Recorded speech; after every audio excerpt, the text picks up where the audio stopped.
La maison médicale de Mézières-en-Brenne a cette particularité d'avoir été construite en 1995-1996. Il y a 3 ans maintenant, les praticiens sont venus me voir parce que 2 d'entre eux ne pouvaient plus, suite à des problèmes de santé, avoir des emprunts.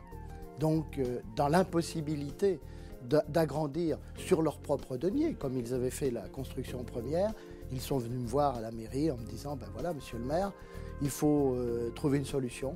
Donc à partir de là, nous avons mis notre architecte local, Vianney Desfontaines, sur le travail et nous avons donc projeté l'agrandissement, je vais dire, la complémentarité de l'établissement.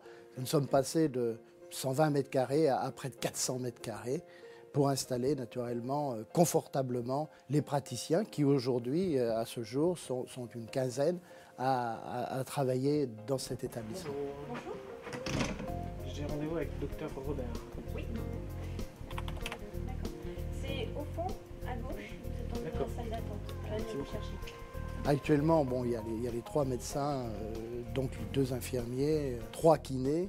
Et surtout, l'élément manquant, c'était le remplacement d'un dentiste qui était indépendant, je dirais, à l'époque, qui est parti de Mézières-en-Brenne. Et donc, il nous fallait impérativement retrouver un dentiste, ce que nous avons fait avec le docteur Richard, qui plus est, dentiste et avec son épouse assistante.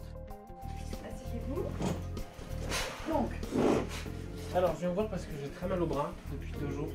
Ça me fait des douleurs dans le bras. Donc, c'est ce bras-là. C'est celui-là. Montrez-moi par rapport à l'autre. Bien sûr, lorsque nous avons travaillé sur ce dossier, nous sommes revenus avec un élément qui nous est cher et sur lequel, au niveau de la communauté de communes Cœur de Brenne, nous travaillons depuis de nombreuses années.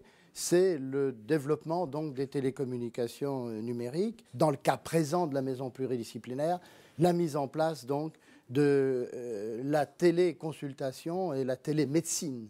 Donc l'idée était justement de rapprocher toujours l'usage grâce à la technologie auprès de la population. Il y a 2 façons de pratiquer la télémédecine, soit de façon synchrone, c'est-à-dire qu'on est en face de l'expert. Et on va discuter le patient avec un médiateur de soins, avec l'expert. Heureux de vous avoir revu. Bonne journée. Merci à vous aussi, bonne journée. Au revoir. Au revoir. Ou alors, et c'est le plus courant, de façon asynchrone, c'est-à-dire qu'on a une interrogation, on va envoyer le dossier à un expert qui, lui, va prendre le temps de répondre et va renvoyer la réponse. Donc ce chariot, cette technologie permet les 2 possibilités, sachant que le plus utilisé, ce sera cette partie asynchrone. Donc il y a une grosse partie dossier médical. On crée un dossier médical avec le nom, les antécédents de la personne, on écrit les questions, on peut y rajouter des photos, des éléments de télérelève comme un électrocardiogramme, une saturation, on peut imaginer plein de choses qui vont être envoyées à l'expert. Lui va ouvrir ce dossier, bien sûr il y a une espèce de confidentialité, il va donner son rapport, il va avoir besoin d'autres éléments ou au contraire il va pouvoir donner son diagnostic. Le dermatologue qui est au blanc peut très bien être questionné à partir d'ici, sachant que la personne ne pouvait pas venir à la permanence et au rendez-vous. Donc on gagne voilà, en déplacement, en temps.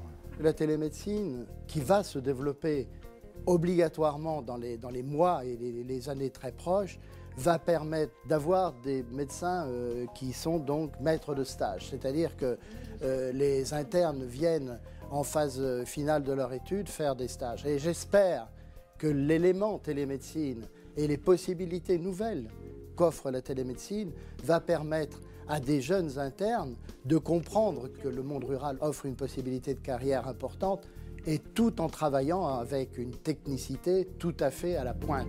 Au revoir. Au revoir.